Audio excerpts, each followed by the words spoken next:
See if the Instagram thing kicks on.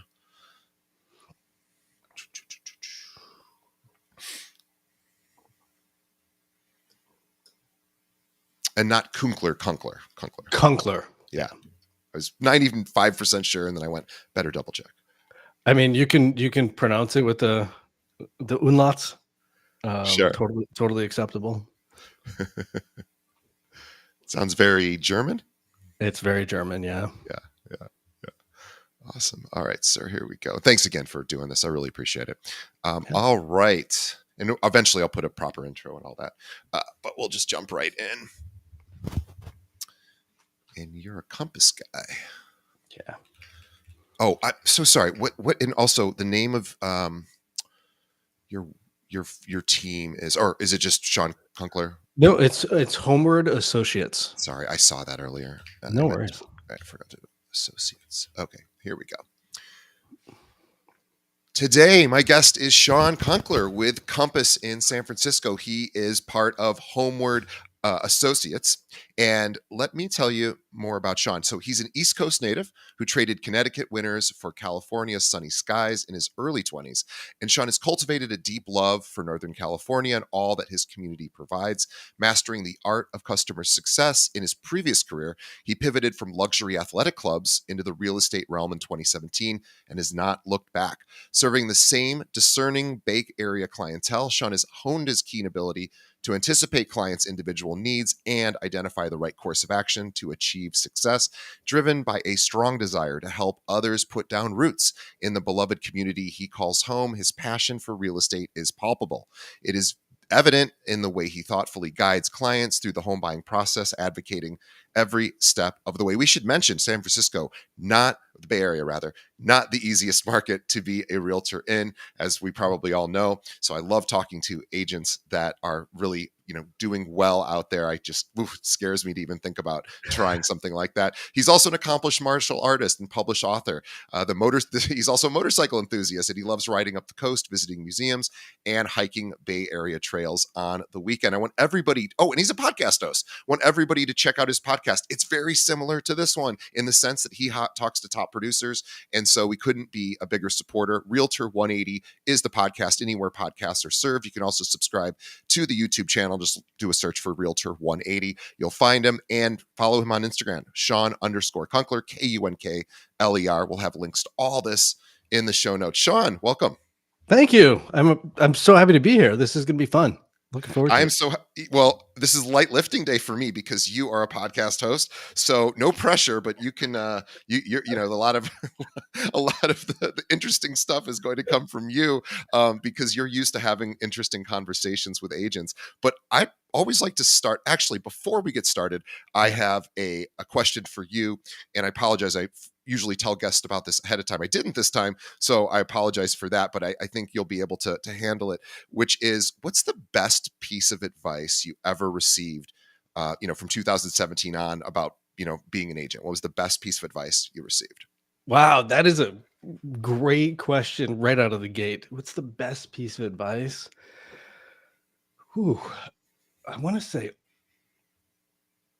it's funny, my brain is going in 20 different directions, but I think the best piece of advice that I ever received was, wherever you're at in your career, let's say you're year 1 to going into year 2 or year 10 going into 11, is talk to people who are successful and ask them specifically what they did at that time frame. And because what you're doing at year 10 is very different, because your phone should be ringing by that point. And at year 1, you're trying to build your list of your hot 100. And so your daily activities are very, very different. And so I would say, surround yourself with highly successful people and then ask them what they specifically did at that specific threshold. That's really, really great advice. I always love, it's always the fundamentals, right? And that is such a great fundamental thing that we should all be doing. And also, asking those people slightly above, like, how'd you get from here to there? And finding out what those tasks are, probably the same tasks, that you do now. And what's one bad piece of advice that you've received as an agent? I think it's, it's twofold. I had a really amazing principal when I was in high school, and he always said, consider the source. And so, like, if you were getting negative feedback from somebody or like somebody's picking on you, it'd be like, consider the source. And I think when you qualify advice and then you really consider the source, the reality is you only have a couple mentors, but a lot of people, everybody's going to give you advice. And figure out what that person's really great at. And if they're not, then I probably wouldn't take their advice. Yeah, I think that's a very wise way. Consider the source. That's great. Wow. That is fantastic. Well, thank you again for being on our show. I would love to get to know you a bit better and find out how you got from the East Coast to the West Coast. So tell us about previously you were in the luxury athletic club business and Yeah. then, making the shift, how, why, where, give me the specifics. Oh God, it was almost 2 decades ago. So it was quite a while ago. I was, I grew up in the burbs and I grew up in a town that was it was a factory town. My dad owned a factory, and I grew up working in his machine shop and learning the inner workings of that. And I realized that while it's a great path, it just wasn't for me. It wasn't my DNA. And I really I wanted to do more and different. Simultaneously, I was a really insecure and scared kid. And so I realized that I need to just get in front of more people to overcome that fear that I had. And I had an opportunity to do sales. And I was about, I want to say 18 years old. And my ex works for a motorcycle seat company, and they were hosting a huge event. And I went to the event, and it was a 3-day event, and it was basically selling seats and installing them. And we had a dinner at the close of the event, and the president stood up, and there was, the senior VPs and the VPs and the regional directors and all these people, and he's like, uh I want to basically share what happened in the weekend and blah blah blah. And he like goes through and he's like, the top two salespeople, he was the number one, the president, and number two was me. And I had never done sales before, and that's where I got my taste. Simultaneously, I grew up in a small town, and I realized going to New York on weekends and hanging out in Boston that there was just something about a city, Mm-hmm. and wanting to do more, wanting to figure out this different new space. I was always enthralled with martial arts. I remember as a kid, like laying on the couch, I had bad asthma, and it'd be like the weekend, and I'd watch like kung fu marathons. And I loved it. I don't know what it was about it, but I loved it. And so, as I got a little bit older and started to figure out things, I realized one, I wanted to live in a city, and two, I really wanted to study martial arts. And going to New York and realizing they have the same weather patterns as Connecticut, I was like, you know what? I really want to go to a different hub somewhere else. And I had a pen pal growing up who lived in San Francisco, and I learned tidbits about it. And I think it was 4 months later, we moved sight unseen. Amazing. And here you are. So what I love about what you do is obviously you're doing something I don't do, which is I am not out there in the trenches selling. So you are, which I very much admire. And on top of that, you also have this great podcast. And you're talking to other successful agents. So Yeah. you're giving back to the industry. And I think that's unbelievable as well. So, tell us a little bit about why'd you decide to start the podcast? Great question. So when I was building my real estate team, I had a business coach, and the very first steps were, and it was a business coach, not a real estate coach, because real estate coaches, not all of them, but they tend to do a lot of blocking and tackling. You need to make more calls. You need to do more of this, and here are the scripts. And I didn't want that. I wanted business help and advice. And so we started down the path of, what culture are you looking to build with your team? What's your mission? And the mission statement was from JFK: a rising tide lifts all boats. Mhm. And that the spirit of that carried over into the podcast of I really wanted to spend time with top performers and learn firsthand what they're doing. And with that, how can I do that and do what I enjoy, which is learning and talking to really amazing people, and simultaneously lift the bar for the industry?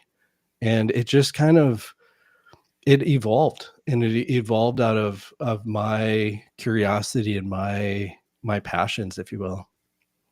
Yeah, it's amazing. It's not easy to start a podcast, and It I is not. do no, and I've been there, and I've continue to be there, and I know just how challenging it is.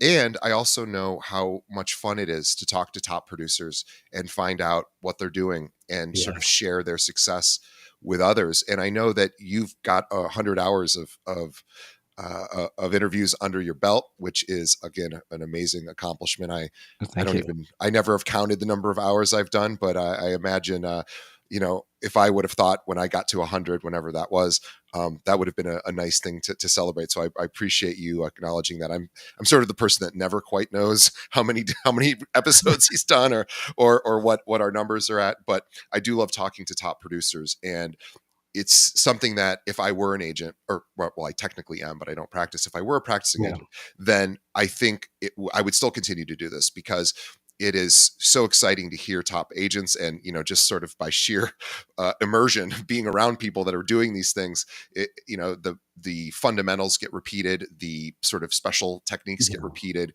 There isn't typically a lot, and I'm curious to get your perspective of, hey, I've got this secret sort of strategy that most people don't know. Occasionally I do hear that, and that's fun. For the Mm. most part, it's I just practice the fundamentals over and over and over again, and I work, diligently to make sure that I treat this thing like a business, and I structure my day, and all of the things that agents will tell us. Yeah. And yet it seems so hard for so many agents to do that. And so I think, just being a producing agent yourself, this is probably just great reminders of every single time you talk to a top producer, like, oh yeah, this is what I'm doing as well. I completely agree. Yeah, I think there's a great quote, and I want to say it's Socrates, and it's learning is remembering. And more often than not, we know how to be healthy. We know how to have a healthy business. We know how to do budgets and things like that. We just stop doing it. We get distracted in our days and our lives, and we don't do it, or we just it's what's one little piece of cake, and then you do that one little piece of cake more and more, and suddenly you're in a different place. And so, yeah, I think the podcast is the experience I've had. It's twofold. It's the reminder to keep doing this thing, and then I'm always looking for that one nugget. What's that one thing that I can not change in my business, but improve what we're doing by 1%. Yeah. And if I can improve it just 1% every day, that's a radical change at the end of the year, end of 2 years, at the end of 10 years. It's a completely different direction that you're traveling in. Yeah, it's that metaphor of well, it's not even a metaphor. It's what pilots do, right? If they're off by even half a Exactly. degree, pretty soon it's not even close to where they're where you want to land. So Exactly. there's this self-correcting mechanism of always sort of staying on the path, which is Yep. doing all of those, sort of habits, for lack of a better term, these habits that we want to cultivate that ultimately continue to reinforce, us progressing down that path. And it's hard because most brokerages don't have a structure in place because, well, you're not an employee at most brokerages, so you Correct. are kind of left to your own devices. You can't really be, told to do a certain number of hours or a certain number of activities other than compliance. And it can be very isolating, I think, to be a realtor. It can be tricky. Many agents aren't working in offices these days, so it feels even maybe more singular and individual. Yep. And it's, look, we are not always able to do everything ourselves, and I think this idea of community is so important. And I love that you're creating that with your podcast. I've certainly felt that we've built some version of that here. And but I want to talk about you practicing, because moving Yeah. out to San Francisco, again, one of the toughest markets, if not maybe number one or number two toughest markets to not only purchase real estate, but to be a real estate agent, because of course the price points are so high. It's such an Yeah. attractive occupation if you can get land those deals, because obviously there's a lot of revenue there. And yet it seems to me to be, gosh, I don't know how anyone gets business with so many agents. And I've talked to a lot of San Francisco agents, and obviously they figure it out. So I'd love to hear from you about how you made that transition and how you started growing that your own business. Yeah, it's a spicy market. That's for sure. There's To give context, San Francisco is only 7 by 7 miles. Yeah. And so the footprint of San Francisco is smaller than Disney's parking lot. Mind blowing, right?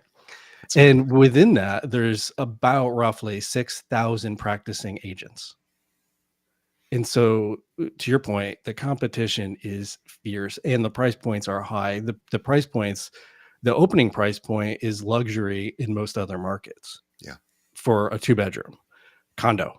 And so it's tricky. But similar to the podcast is I figured out if you hang out with successful people, virtue of osmosis, it rubs off. And then simultaneously, if you hang out where successful buyers and sellers are, those conversations are naturally going to come up. I had a teacher in school who always would joke and say, "You don't go elephant hunting in a bar, right? Right. You have to go to where the elephants are." Yeah. Is really what it comes down to. And so I very early on I realized I took the city and I kind of broke it up and figured out what section of the city do I want to really cut my teeth in, and then twofold, what brokerage was doing the most transactions in that area, and then who were those top agents doing it.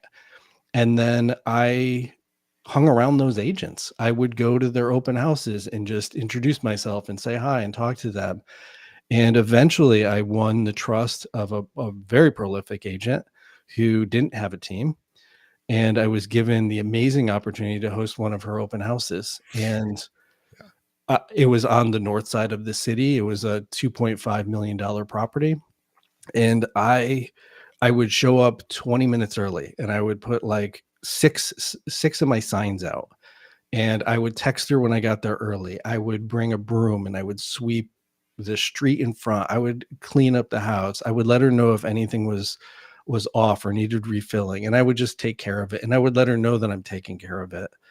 And through that, she not only gave me a ton of those open houses, but then it parlayed into other open houses. And from doing that and being consistent in doing that, I feel like I got really lucky, but I think luck always meets hard work. And I met a guy who had to move. He was on a very tight time crunch. He had cash, and my first transaction in the city was for 2.6. Wow. And I was like blown away. Another couple who I met at that property, I got them into contract a couple months later for 1.8. And my business transformed literally overnight, but it didn't. It started with me choosing the right brokerage and then choosing to be around the right people, and then going and not just doing a good job at these open houses, but doing such a noteworthy job for that agent to make that agent look so good in front of their client. I would send her these reports that were a page long with bullet points of what time I arrived, what time I left, what the weather was like, who were the parties who came through, who was their agent. I would hyperlink the agent's webpage and I'd put their phone number in there. I made it so darn easy for her that she couldn't say no when I said, "Hey, do you have any other open house opportunities?" And Sure. eventually she said, "Here's the spreadsheet of all my properties. All the dates are in there. Put your name under any ones you want to host." And that's how it just snowballed for me at just a really quick clip.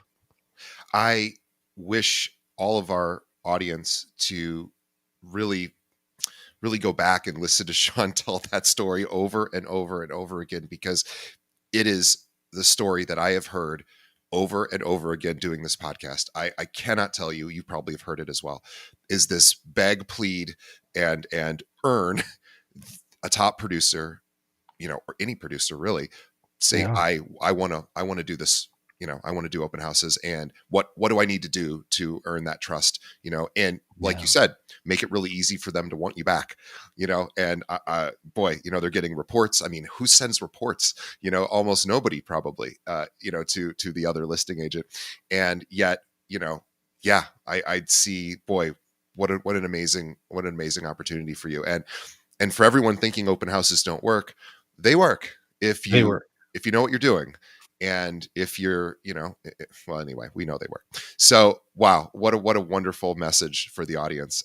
This is so smart. So I would do that. Whatever brokerage you're at, look at the other listings from that brokerage in that area, and let's start talking to those top agents or any agent and saying, hey, I want to get better at open houses, and here's my plan that I want to do. Does this meet your standards, Mr. or Mrs. Broker? Is this what you're looking for in an open house?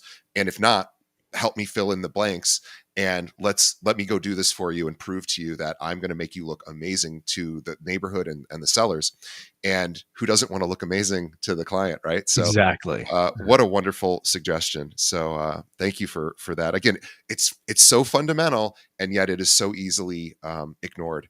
And it takes courage to ask a top producer to let you show their several $1 million listing. That is not an easy ask, because of course they're like, why would I give that to you? Well, eventually, you, like Shawn said, he goes, I earned my way into that.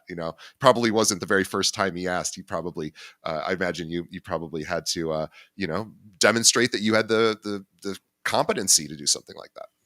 Yeah, I mean, it's we've all heard, with clients, they have to know you, like you, then trust you, and it's not dissimilar. It's the same formula for Yeah. agents. And I remember this agent who didn't know me from anybody else. I went to her open house. I introduced myself. I saw she was busy. I just said, hi, I wanted to introduce myself. I'm Shawn. Like, let me know if you ever need anything. Happy to help. Left. When I was leaving, I saw that her sign on the corner had blown over.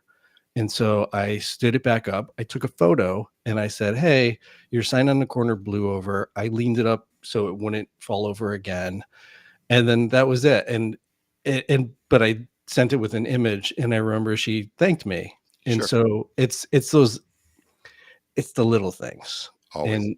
And it's now they kind of know you're looking out, right? You're aware, and you're getting you get on the radar first, and then you just build from there.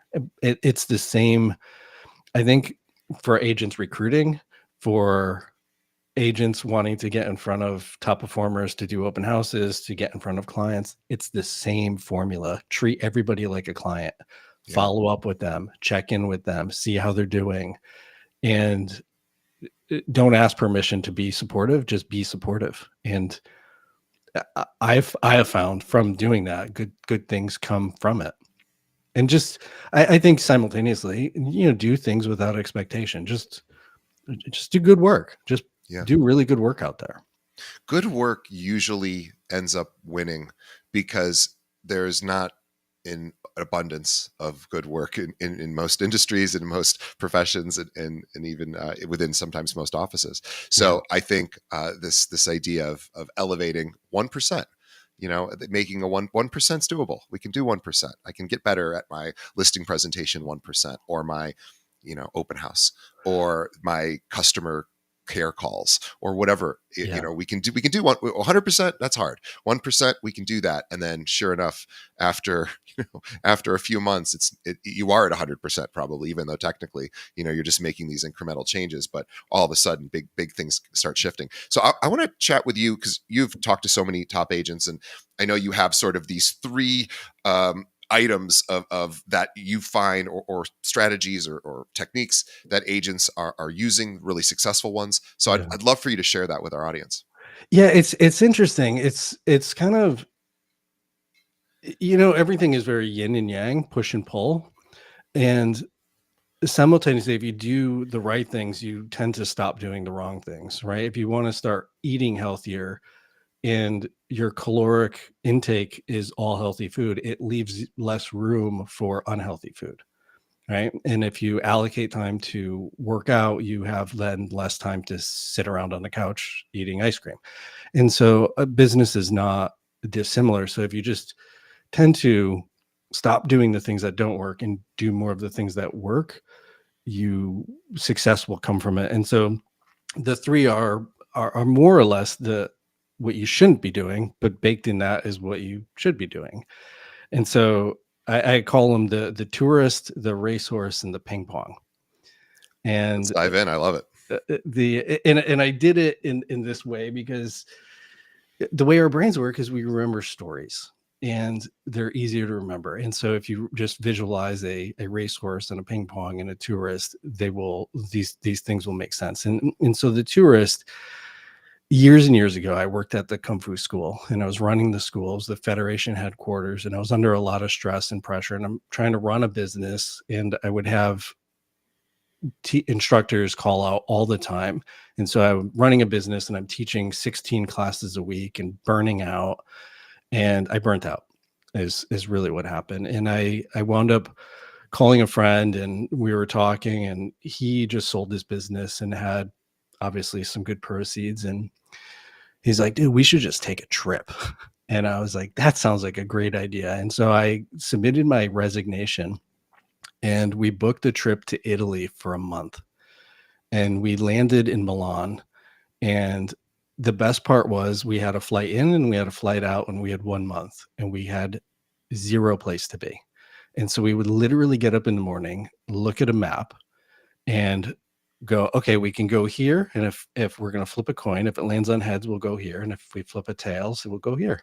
And we would literally flip a coin to figure out where to go. Fun fact: there's a Villa Kunkler up near Venice. I didn't get to go see it, but it's on my to-do list. And so we had this meandering adventure of just literally flipping a coin of what to do every day. And so the spirit of that and how that relates to business is, if you have no plan, that is your plan. And thus the agents who don't have a plan, they tend to just wake up in the morning, flip a coin, and whatever it lands on, they tend to do. And so they don't do anything with a plan. And the agents who are succeeding on a very high level, they have a very clear plan. They know where they're going and they know the strategies to get them there. And so my advice would be to not be the tourist is Yeah. really what it summarizes down to, and have a business plan. And more importantly, I have found from working with agents who I've recruited to the team, is have a one-page business plan. If you can't get it down distilled into one page, you are never ever going to execute on it.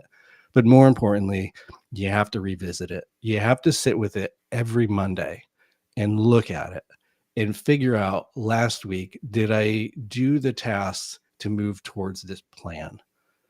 And it's not one of these, at the end of the years you set it and then forget it, and then you relook at it next year and you said, well, we missed or we hit, great job. That's not how you use it. And so having a really concise plan is what's going to carry you to success. So don't be the tourist, but be the almost gosh, I don't know what the opposite of tourist is, but certainly somebody who knows exactly what they're doing when, A and pilot. a Uh, pilot. Yeah, To go back to your analogy of flying, a plane flying from New York to San Francisco is off course 90% of the yeah, time. The yeah. pilot's goal is to keep it course corrected. That's their goal. And so within that, there's no failures. The pilot didn't fail because they need to course correct. It was an outcome, and they had an outcome they didn't want, so they changed it to have the outcome they do want. And so having the mindset of there aren't failures, there's outcomes, and stop doing the outcomes that are giving you what you don't want and start doing more of the ones that are giving you what you do want. Yeah. Yeah, that makes perfect sense. So yeah, I agree. We're talking about intentionality, right? It's the idea of, instead of being reactive, and it's so easy to be reactive, and it can feel so productive to be reactive when things Yeah. come at us, come into our inbox or text and phone calls, and we can just spend all day, batting the balls back and forth that are coming at our way. And certainly we have to do that. And we also need to have a time where it's like, no, from this time to this time, I'm doing this other thing. And this other thing is Yeah. to help me course correct so that I'm not just batting, you know, customer service, balls all day long. I have to be prospecting. I have to be, Exactly. nurturing my database.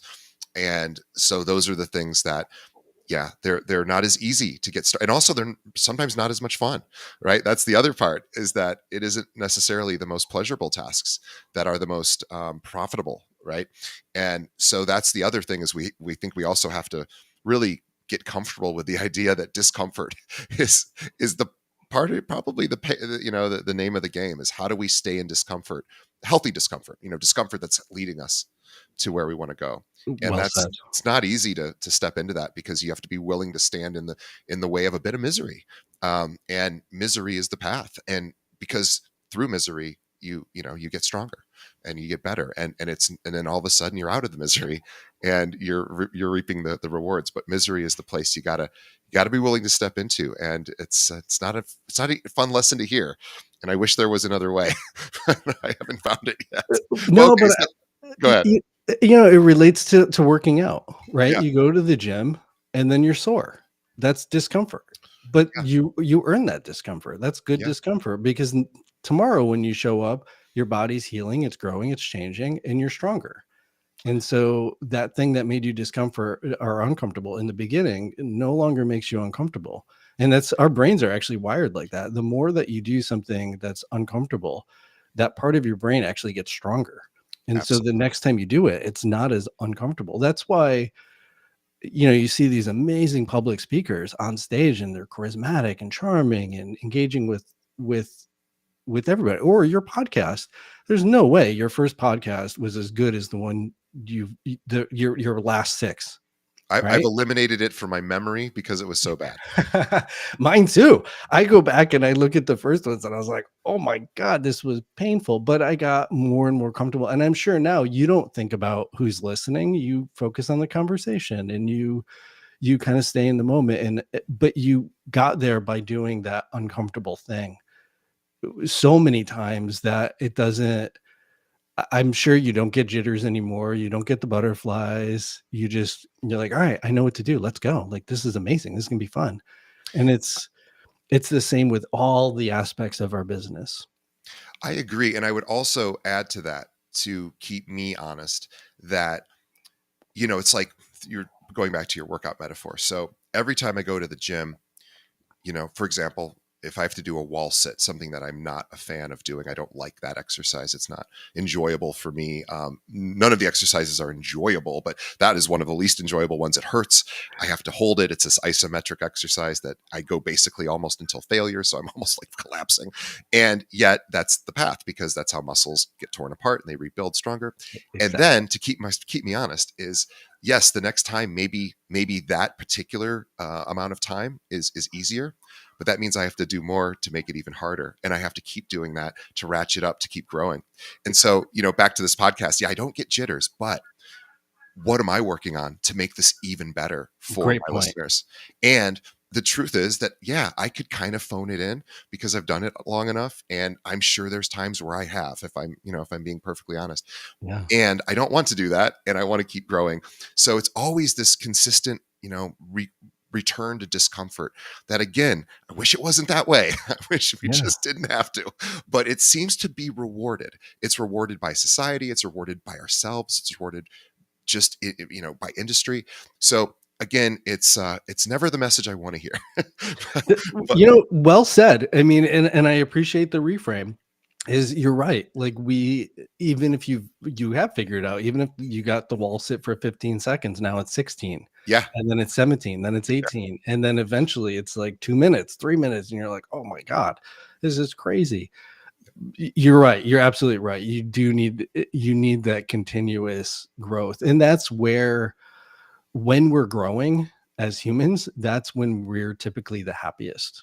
It's 100%. those really challenging experiences in our lives are usually that moment after was the biggest growth we've had.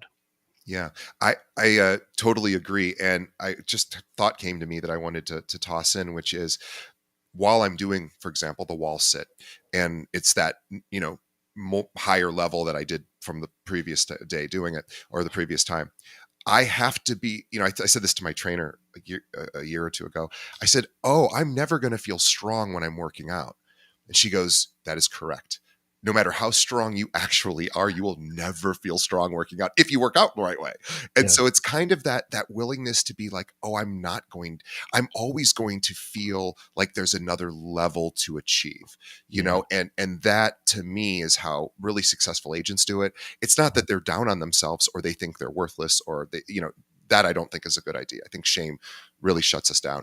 But Yeah. if we can say, "Hey, here's where I'm at, here's where I want to be, and I'm always going to strive to get just a little bit, 1%, that 1% better," I think is such a good message. I'm so glad you shared that, because that's something we can jump onto. But we have to be willing to go, what's the discomfort that Yeah. 1% is going to entail, and I'm going to have to sit with it. But it, I'm going to have pride at the end of that. I'm Mhm. going to also probably have results, and it's going to just continue to further my growth. Okay, tell us about the ping pong. I'd love to hear. So we talked about tourist and being the pilot as opposed to the tourist. Tell us about ping pong. Mhm. The ping pong is, this is a pattern that I've seen with agents who kind of started to figure it out, and I've done it myself in my career. Is the ping pong is you start doing that thing that really works for you, and then you become really successful in doing that one thing, but then you also become very busy. Yeah, So then you recede from doing that one thing, and then the business comes down. And then you're like, shoot, shoot, shoot. I don't have any sales. I don't have a pipeline. So then you go back to doing that one thing, or you try something new. And then that thing doesn't work. So then you try something else and that doesn't work. And then you go back to the thing that works and you're like, wow, this really works.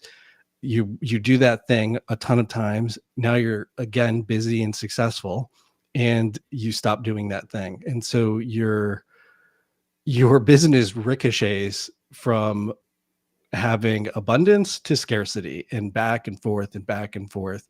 And that really genuinely relates to systems and processes. And no one wants to talk about it because it's not sexy, but they don't have the system and the process of consistently doing that thing to gain new contacts, and then having the system to follow up. What's the actual workflow after that? And then again, going out and doing that activity again, say the open houses, and then collecting those names. I can't even tell you how many agents are amazing. I'll use open houses as an example. They're amazing at collecting the names, and then they're like, well, the person didn't respond, so yeah, they're tire kickers, or looky loos, or whatever they are. And I hate both of those phrases. And it's like, well, how many times did you follow up? Well, I sent them an email. yeah, And you're like, well, how many times? Once. yeah. And so it's like you need the system on the back end to do it more than once. And the reality is, marketing, statistically, we need to hear about something 7 to 9 times before we actually engage with it. So Yeah.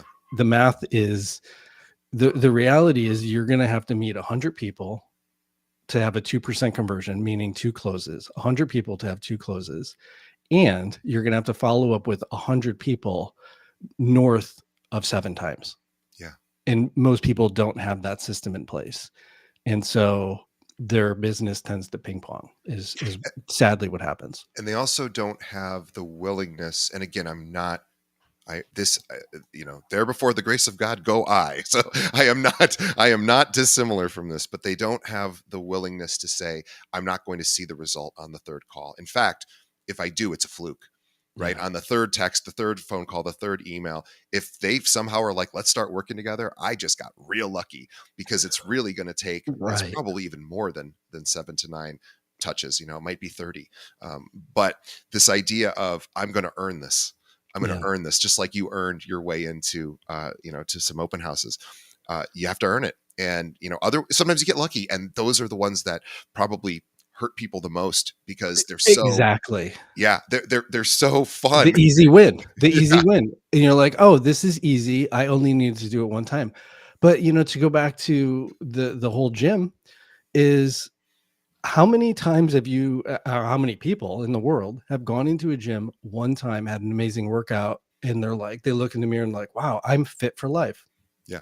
Yeah. Never happens. You have to go back, but not only go back, you have to go back consistently over time.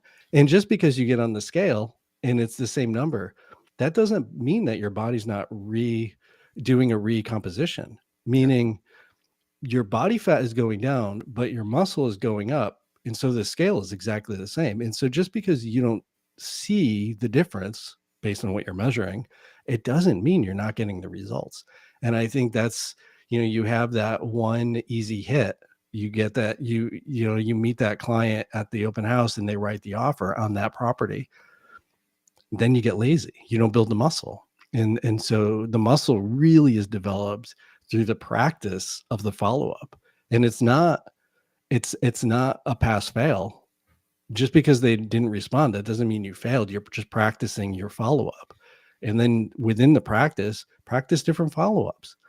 And never open an email. This is like the bane of my existence. Never open an email with, I'm just following up. I hate that. Yeah. Because you're fishing.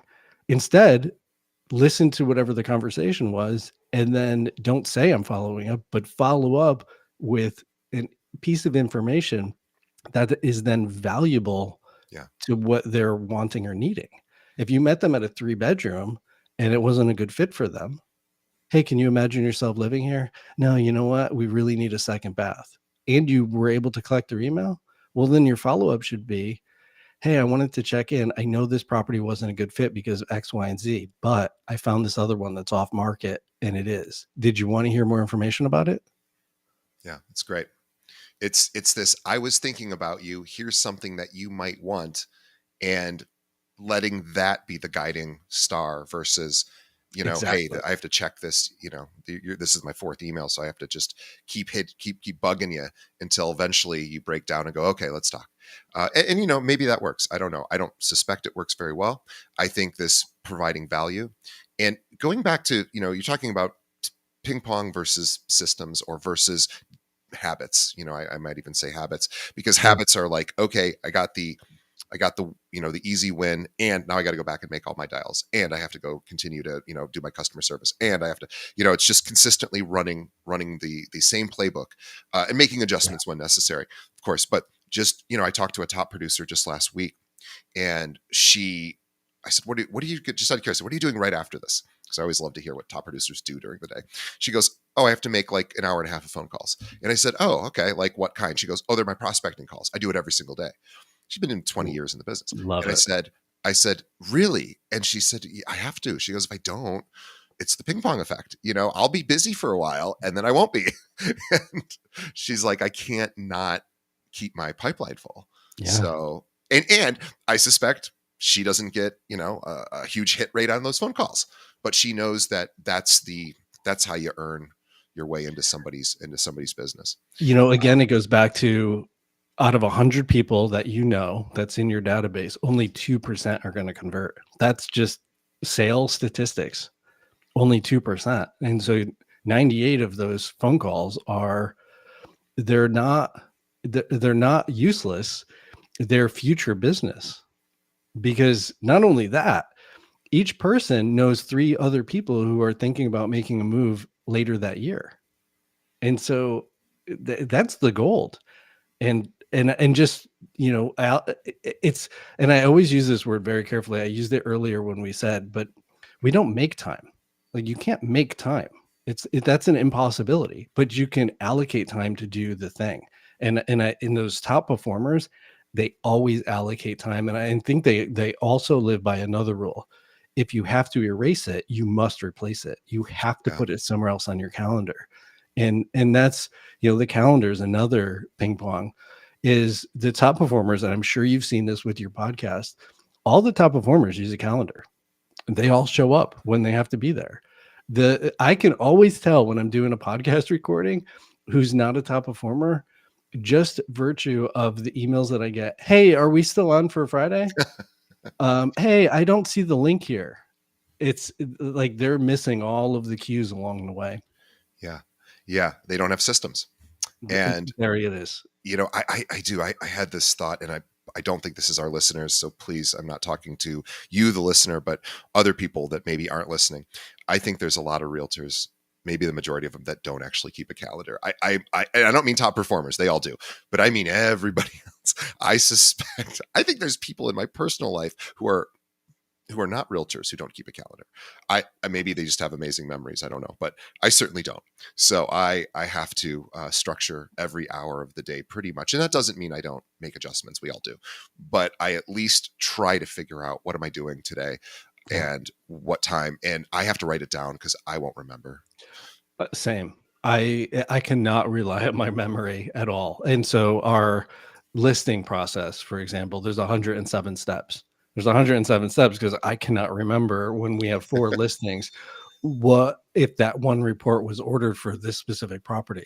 So when you have systems and processes, those 3 a.m. wake up panics don't happen anymore because there's a place for everything and everything's in its place.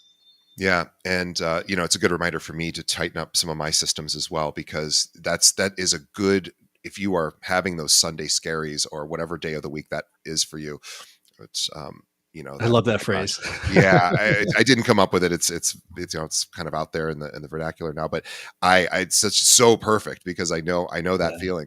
It's probably because I haven't tightened up my process and I haven't created a repeatable system. So yeah, let's talk about racehorse. So we had tourist, we have ping pong. Don't be a ping pong. Making sure that you're consistent with your disciplined habits. And now tell us about racehorse. Yeah, so you got to have a plan is the first thing, and then you have to have a system to execute the plan. And now the racehorse. The racehorse. Have you ever been to a racetrack? When I turned 30, my friends all decided to take me to the racetrack, which was super fun. We all put on suits, and the women wore sundresses, and it was just like this, just such a cool event. But what's interesting is these racehorses, they have a goal, all right? So they're not the tourist. They start at the start line, and their goal is the finish line. And not only that, to finish first, but the fascinating part is every horse has blinders on. And so now the jockey's goal is to keep the horse doing its job. And the blinders are now to keep the horse from getting distracted, because if the horse doesn't have them and they focused on the horse to the left, the horse on the right is going to pass. And if they're focused on the horse on the right, the horse on the left is going to pass. So they have blinders to keep from getting distracted.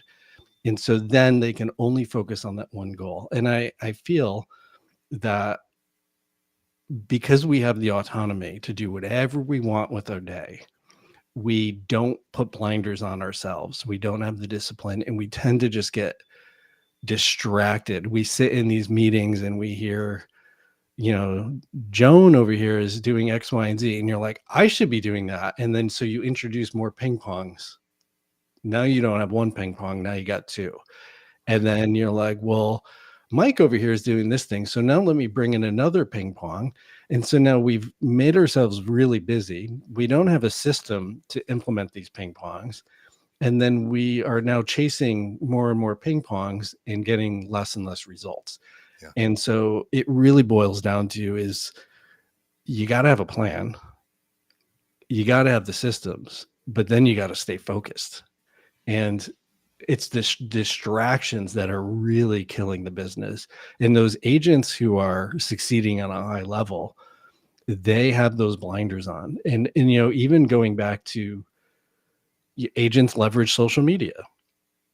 How many set a timer to focus on lead generation on social media, but instead they actually just turn it into a scroll fest. And then next thing you know, 2 hours went by and they're looking at pictures of puppies. Yeah. And so really having the discipline in your day to say, hey, I'm doing this thing right now and I'm not going to be distracted by it. One of the simple things that we do is with the podcast, great example, is when I launched it, I decided that we're going to have a goal of X amount of months. And the goal is to get so many subscribers or downloads. And then, so we won't measure anything until that point. And within that, I need to have enough budget allocated for that project and then I need to figure out who is going to execute what, because I don't have time to add more ping pongs. My schedule's already full. And so now I have to figure out how to get some of these things off my plate. And that's the pre-planning to a strategy. Whatever your marketing strategy is having the plan to it. Deciding things on the whim, right? Not referring to your business plan is kind of the kiss of death. It's kind of like, being a tourist in the gym. It's like if you went to the gym and said, I don't feel like doing wall sits today, but you did that over, 20, 30, 40 days, your wall sits are not going to get any better, and you're not going to develop that core strength because you didn't feel like it that day. And so again, having the blinders on, or the coach, the mentor in your back pocket to say, hey, you really need to, this was your plan. Now you need to execute on it. Yeah, and having accountability, and I think that's where, like you said, coach comes in, accountability partner. If you can't do a coach, you just find another agent. Look, we're all struggling. We're all struggling in different ways, and so Exactly. everybody's going to need accountability. Nobody does it all perfectly, and getting somebody to help keep you on task is obviously such a great thing, and it's not a failure. I want to make sure, if you're thinking, boy, I end up doom scrolling, or I end up just infinitely scrolling, because yeah, that's what it's designed to do. It's designed to make you do that. That's not even your fault, but there's a way around it, right? Yeah. And that's by having some sort of accountability, where maybe you only allow yourself a certain number of minutes, and having other processes in place. But yes, the hard stuff is hard. The hard stuff is hard, and Well said. yeah, and I, again, wish it wasn't. Boy, that'll be my first question if there is a creator and I get to meet the creator when I pass. I'll be like, "Why'd you make all the good stuff so hard?" But he probably, or he or she will probably say, "Well, yeah, it's was what's supposed to be." So, and it just is. That's kind of just reality. So, look, we also, I think, just have to be really careful about technology just capturing our attention, when it's designed to, especially social media, is designed to capture our attention, because that's how it monetizes. So of Exactly. course it wants you infinitely scrolling. Like, that's the best possible thing you can do for that service. And it's tricky because you probably have to post on social media. It's kind of like the person with the eating disorder trying to learn how to eat in a non-disorderly way. That's not easy, because Right. you have to eat. So I get that the social media thing is really tricky, but if you keep falling into that hole, that's where you need to say, I keep falling into this hole. I just have Yeah. to find a solution. And whether it's you put a timer on your phone that locks you out, or you get somebody to, just check in with, okay, for the next half an hour, I'm going to post, I'm going to connect with my audience. I'm going to write comments on there, instead of Yeah. consuming, I'm going to be proactive and do something, create content, whatever. And in 30 minutes, I'm going to call you and I'm going to tell you how many of these I did, or whatever the system is. Mhm. Don't feel ashamed. My girlfriend struggles with infinitely scrolling, and she's a super successful executive. So it's not, and she's one of the most disciplined people I know, and she can't hardly do it. So And that's how it's designed. I mean, it's yeah, it's designed totally, to be yeah, addictive. And I think you make a really great point, DJ, is to recognize, to just be very honest with yourself. And it's hard to say, I do scroll too much and I do have a problem with that. Like, at least whatever it is in your business, just acknowledge it. And then what I would recommend is find a solution. Is maybe log out every time you are done, or delete the app. So you have to re-upload the app before, and yeah, then you have to log back in to go do the activity. Make it a little bit harder. A really subtle trick for those watching this podcast is, my phone is black and white, because the colors make it more attractive to our ah, dopamine receptors. So if your phone is black and white, it loses the red numbers that jump up on all the yeah, apps. It doesn't have the same appeal to our brain. And smart, so the satisfying part of it goes away. And so there's tons of little tricks. You can get a product like Loomly, for example, and you go to that platform and you put all of your social posts in there, and then you schedule them to go out. So you don't even have to actually physically go to that app. yeah, And then as a treat, this is where, the Pavlovian philosophy or strategy comes into play is, listen, I'm going to sit down for 30 minutes and make past client calls. I'm just going to say, hey, I was thinking about you and wanted to say hi. At Yeah. the end of 30 minutes, reward yourself, set a timer for 10 minutes and doom scroll. Yeah. Create it as, pain and pleasure. Create a reward for doing the thing. Or, let's go back to working out. I use that because it's easy for me because I did it for the bulk of my life. Yeah. But if you're eating very disciplined for 7 days a week, months on end, you get really, it gets really challenging. But Sure. if you have a cheat day, Yeah. like Or even Sunday, just a cheat meal. just a cheat meal, If a cheat day, if you you fall completely on a cheat day and it just really hurts you the next, then make it a cheat meal or two cheat meals or whatever. Yeah. exactly. And but you then give yourself the reward, or like, hey, like I've been eating really disciplined all week. My friend's birthday is this weekend. I'm gonna have French fries and beer. That just sounds amazing. And now it's a reward for the hard work. And so it's just creating these, it's stepping back and looking like, what area do I want to improve? How can I improve it? And then how do you change it? Or maybe you don't like making phone calls. Maybe that's not your thing, but maybe you have a really nice hot tub and you have a cell phone. So you know what? I'm going to go put on some cool music. I'm going to go hop in the hot tub. I'm going to fire it up. It's a cheat day. I'm going to pour a glass of wine. And you know what? Then I'm going to make my calls. Yeah. What a great experience. Like, Absolutely. what are you doing? You know what? I was relaxing in my hot tub and I was just thinking about my past year and I was thinking about how I helped you buy that home or sell it. And I just wanted to say hi and how grateful I am for the Yes. opportunity to work with you. Yes. And it's like you've changed the whole landscape of what that looks like. I have a home gym. And one of the ways I keep myself engaged is every once in a while, I'll be like, oh, I really, really have to have this new piece of equipment. Okay, what's my goal? All right, I'm going to structure some sort of silly little goal for myself. And when I reach that goal, I'm going to get that product. I'm going to get that thing. And now I have like this new fun thing to play with. And so I think not making the word discipline a dirty thing, but make it like this happy, engaging thing that has associated rewards with it. Yeah, I love that. Change the environment of where you're performing the unpleasant act and try to make it as pleasant as possible. It's certainly, it's hard to feel depressed if you throw your shoulders back and you look up and even Yeah. easier, it's hard to be depressed. Well, that's pretty easy, but it's hard to be depressed if you're feeling grateful about something. And so you go, well, I'm feeling depressed. I'm not grateful. Okay, well, if you were grateful about something, what might that be? You certainly have something in Yeah. your life to be grateful about. Okay, now come up with another thing and another thing and another thing. Now Yeah. go do the task. Yeah, now go It, do the task that's really hard. exactly. And Yeah. sometimes start simple. Mhm. Like, hey, I'm grateful because I'm on this side of the dirt. Yeah. Like, let's start there. I'm grateful that I can take a deep breath. And Yeah. then you build on, I'm thankful that I have a beautiful, safe home environment. I'm thankful that I have food in my refrigerator. It's just start really simple and then build from there.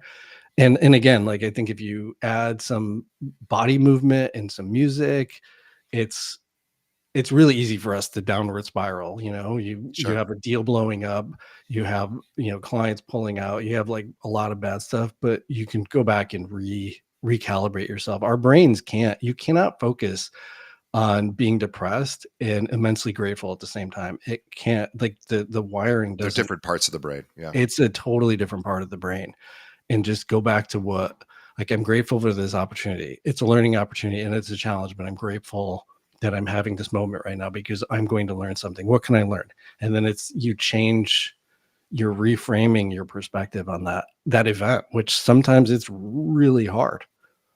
Perfectly said. Well, Realtor 180 is the podcast. I want everybody to go check out and subscribe. We'll have a link in the show notes. Also, Shawn_Kunkler, Kunkler. He is with Compass in San Francisco, the Bay Area. And guess what? His company, Homeward Associates, is his brand.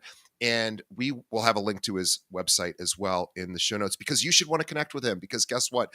Not everyone lives in San Francisco forever, right? It's a very expensive place to live. And a lot of times people go, I want to go somewhere else and get a little bit more for my money, or they maybe leave an industry and go somewhere different. So guess what? He's got people that leave and need help in other parts of the country. And you may have people that are transferring in and out of San Francisco as well, and you might not practice there. So let's reach out to Shawn. Let's make some connections, see if you can, work out some fun referral stuff. Let him know, what you expect from him if he's going to pass an agent over to you, because guess what? He will tell you, and he will probably want the same. And I love that Shawn has, he's obviously right on top of things. He's got his systems, his processes. He knows what to do. And he is constantly talking to top producers. So he's constantly hearing what to do as well. So even if he's having a tough day on his podcast, he's hearing from people that know how to get through those tough days. And he's at a great company as well. So let's all support Shawn. He's a great guy. We're so thankful on behalf of the audience, Shawn, for you're spending an hour with us. That's really, I know, not easy for a top producer like you. So thank you on behalf of the audience. On behalf of Shawn and myself, thank you to the audience. You guys are the reason we do this show, and we want to keep doing these episodes. So please continue listening. If you found us of value, please like and subscribe to the podcast. And also, too, if you have another agent in your market or in your office that could use some of this knowledge, and really, what did we hear today? We heard a lot about intentionality. Let's intentionally structure our business. And it's a great reminder to do those things. Send this podcast off as a link. Let them know about it. We're here to serve you and the broker community as a whole. As Shawn said, rising tide raises all ships. So let's help all the other agents that are struggling, because right now it's tough out there. And so let's make it a little bit less tough. Shawn, thank you again. And thank you to our sponsors, of course, as well. We love you.